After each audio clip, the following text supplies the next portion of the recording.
नमस्कार, आप देख रहे हैं JSK न्यूज 24। सच का सामना जोश के साथ। दलित की बारात पर हुए हमले को लेकर सांसद रामजीलाल सुमन पहुंचे अलीगढ़।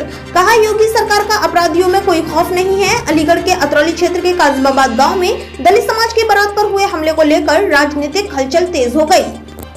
शनिवार को समाजवादी पार्टी के वरिष्ठ नेता और राज्यसभा सांसद रामजीलाल सुमन घटनास्थल पर पहुंचे और पीड़ित परिवार से मुलाकात कर न्याय का आश्वासन दिया। उन्होंने इस घटना को दुर्भाग्यपूर्ण बताते हुए योगी सरकार पर तीखा हमला बोला है। ये मामला गुरुवार रात का है, जब खुर्जा से एक दलित युवक की बारात अतरौली के काजिमाबाद गांव पहुंची थी। बताया जा रहा है कि बारात में शामिल दूल्हे की गाड़ी गांव के एक बच्चे से मामूली रूप से टकरा गई। इस पर गांव के कुछ दबंग, जो के लोधी समाज से बताए जा रहे हैं, भड़क गए और उन्होंने पहले गाड़ी के ड्राइवर को पीटा और फिर दूल्हे पर हमला कर दिया।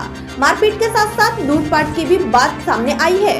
अचानक हुए इस घटना में बारात का माहौल दहशत में बदल गया और बारातियों को जान बचाकर भागना पड़ा। घटना की जानकारी मिलते ही सांसद रामजीलाल सुमन ने अतरौली पहुंचकर पीड़ित पक्ष से मुलाकात की और घटना की जानकारी ली। उन्होंने कहा कि ये केवल एक जातिगत मामला नहीं, बल्कि सामाजिक टकराव का संकेत है। उन्होंने कहा, ये बाबा आदम का जमाना नहीं रहा। नई पीढ़ी के दलित नौजवान अब पुरानी मानसिकता और अन्याय के माहौल में जीने को तैयार नहीं है। हर वर्ग में अब सम्मान की भूख है और समाज को इस टकराव से बचाने की जरूरत है। सांसद सुमन ने ये भी कहा कि समाज की सोच और मानसिकता को बदलने की आवश्यकता है। हम 21वीं सदी में रह रहे हैं और हर किसी को सम्मान से जीने का हक है। उन्होंने लोधी समाज से भी सद्भावना बनाए रखने और विवेक से काम लेने की अपील की। राज्यसभा सांसद राज्य सरकार पर हमला बोलते हुए कहा कि आज उत्तर प्रदेश के दलितों और अल्पसंख्यकों पर हमले आम होते जा रहे हैं। सरकार की ओर से कोई प्रभावी कार्यवाही नहीं हो रही। ये आपराधिक प्रवृत्ति के लोगों की सरकार बन चुकी है। योगी सरकार न इनकलाब है न खौफ है।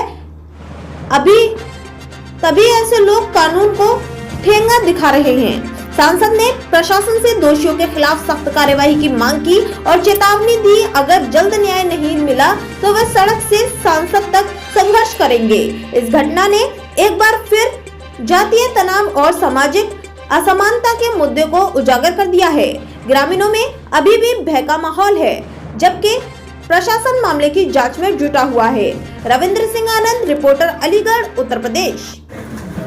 सीधा मतलब ये कि घटना ये इस तरह की घटना अगर हो जाए और उसमें सख्त कार्रवाई कर दे, ये सीओ है, आप इंस्पेक्टर हैं, आपको सीओ बनाएंगे, जो पुलिस कप्तान बनेंगे। लेकिन एक बताऊंगा आपको, जो व्यावहारिक अनुभव आप ही जानते हैं, एक मामले में पूरी ताबड़तोड़ घटना यूपी मोड़ी, एक मामले में सख्त कार्रवाई अगर आप करते हैं तो उसका मैसेज जाता है। फिर लोगों की हिम्मत नहीं पड़ती करने की। लोगों की हिम्मत इसलिए पड़ती है कि लोग कुछ होकर चला जाता है, वो निवाट हो जाएगा। एक मैं आप अगर दूँ, अच्छा एक बात आपसे पूछ रहा हूँ, क्यों ये बात पूछ रहा हूँ आप लोगों से।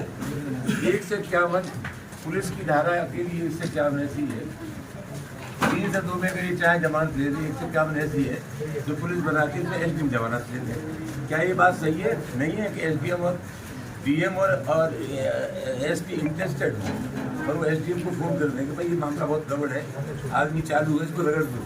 हमने 151 में एक महीने लोगों को जेल में देखा है।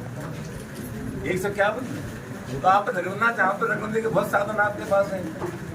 आप इसमें सख्त कार्रवाई करो, एक सख्त कार्रवाई करिए, सीओ साहब उसमें ऐसी एक्टिव हुआ, सख्त कार्रवाई करो, इससे मैसेज चलिए।